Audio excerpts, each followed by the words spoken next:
Welcome, I'm Tracy Pa with the Midday News. Leslie Mamu's term as Papua New Guinea's public solicitor has been extended to 6 years. Mamu was officially sworn in yesterday by Chief Justice Gibbs Salika at the Haypack House in Port Moresby, signifying his continued term in office. In welcoming his reappointment, Mamu said there are a lot of important projects that he needs to complete. This extension allows him to do so. He added that one of these projects is the institutional housing for lawyers, a project aimed at housing state lawyers who are facing accommodation issues and live in settlements. The public solicitor expressed his gratitude to the Judicial Legal Service Commission for having the confidence in him to extend his term.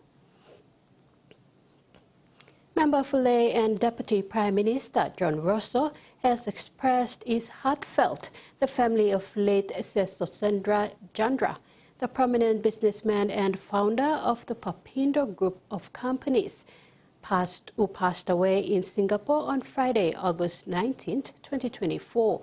On behalf of his family, the people of Lay and Papua New Guinea, the Deputy Prime Minister expressed heartfelt condolences to Lady Susan Jandra, daughter, friends, management and staff of Papindo Group of Companies. The Deputy Prime Minister said late Chandra is a household name in Ley and Fiji. He said Papindo started his humble beginnings in Ley as a single retail store in 1974 by co-founder Chandra and Lady Susan, and for over 50 years has steadily grown to become the largest nationally owned retail chain within Fiji, with 42 supermarkets and a department store branches in 17 provinces in Fiji.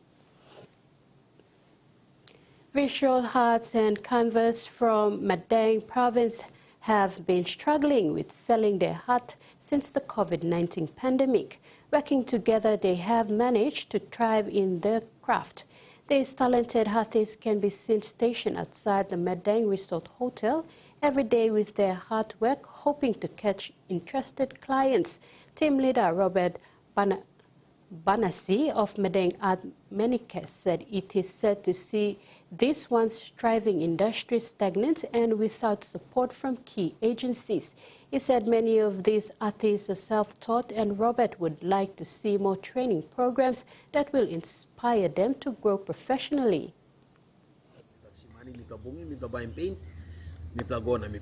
So most of the staff that Mipla are working here, you look Madang, you look Mipla paint the wall, and it's like it's not commission, meaning that the boys are not getting paid to do what they're doing.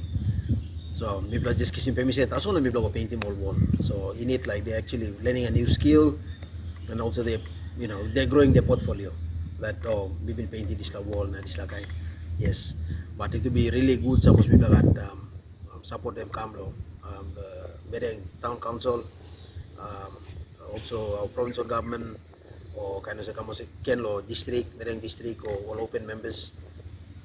Yeah, the sad thing is looking, they know for sure that Mipla stop, but them kind of Mipla don't exist. 6 Papua New Guineans will undergo intensive training in Australia to become certified organic inspectors, thanks to a partnership between the Australian government and PNG's Paradise Review Services. This initiative aims to boost PNG's access to the global organic produce market by reducing reliance on costly foreign inspectors and making international certification more accessible for local farmers.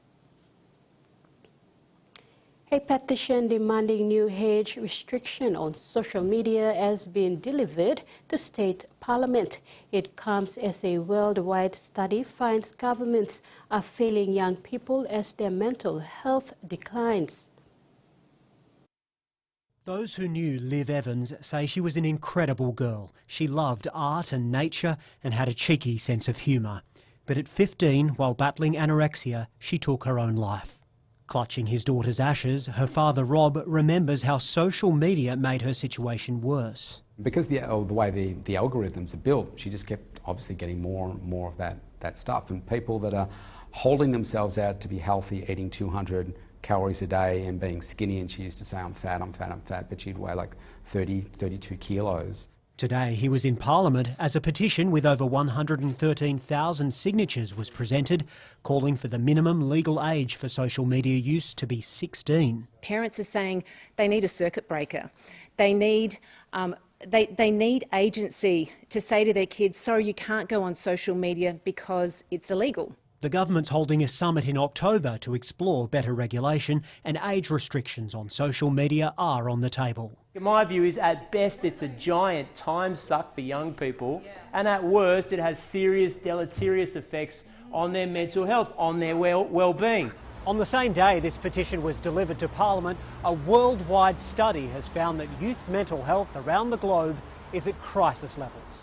But while social media was identified as a factor, so was a lack of investment in mental health support, as well as intergenerational inequality. They can't buy houses, they've got insecure work, they're coming out of their period of education with huge debt. A world of worry that many believe social media is making worse. The art of Kalokolevu village on the outskirts of Fiji capital Suva, an important initiative unfolded as villagers and students united to protect and restore the lifeblood of the coastal ecosystem, the mangroves. On World Mangrove Day 2024, the village hosted a mangrove planting event, marking the 5th time an NGO has collaborated with the community on such an initiative. This time, however, the villagers are determined to carry forward the torch of conservation themselves. Mangroves are not only a natural defense against coastal erosion and storm surge, but they also act as carbon sinks, capturing and storing carbon dioxide from the atmosphere. In Fiji, where mangroves are approximately 46,600 hectares, about 4% of the country's forest cover, this ecosystem play a crucial role in the battle against climate change. Australians will soon be able to verify their identity with a business or service through a smartphone. With the rollout of new technology funded by the federal government, Labor says the system will be more secure and save time.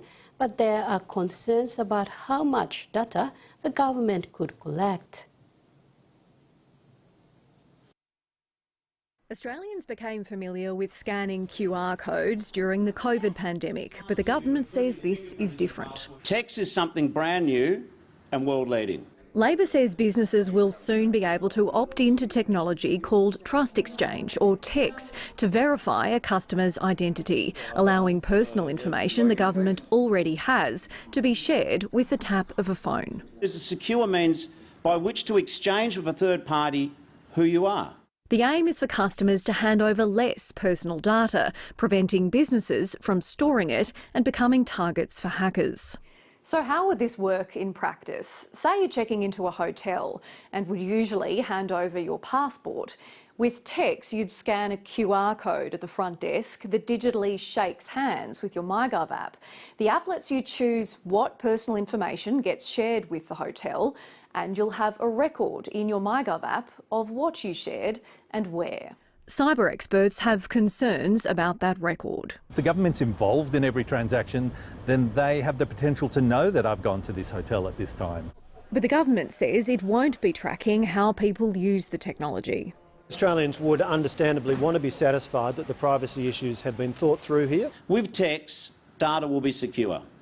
TEX will be time-saving, it'll be money-saving. Minister Shorten says companies such as Google and Telstra will be involved in developing the technology, with a pilot ready to be trialled next year. In sports, World Rugby has reinstated Fiji to the World Rugby Council, effective immediately. This decision comes after the Executive Board approves the recommendation for the Fiji Oversight Committee following the adoption of a new constitution and governance structure. The reinstatement solidified Fiji's place in international rugby, ensuring its voice is heard in key decisions affecting the sport. The reinstatement follows months of restructuring and is seen as a crucial step in strengthening Fiji's role in global rugby. And that ends our midday news. Join us at 6 p.m. for our main bulletin. Bye for now.